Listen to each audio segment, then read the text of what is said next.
अं, जरा सांगा ना, तुमच्या इथं काहीतरी वेगळे वेगळे पिकं दिसत आहेत तिथं, ती काय आहे?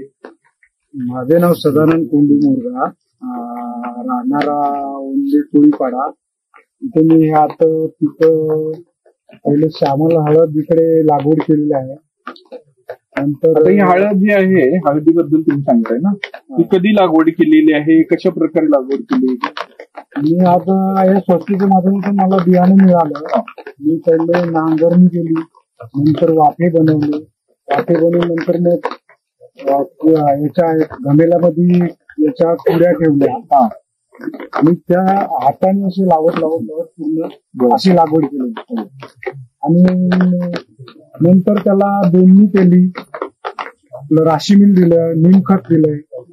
अशा पद्धतीने हे केलेलं आहे. परत याच्यावर भरणी करणार आहे. बर, पूर्वी हळद लावत होता?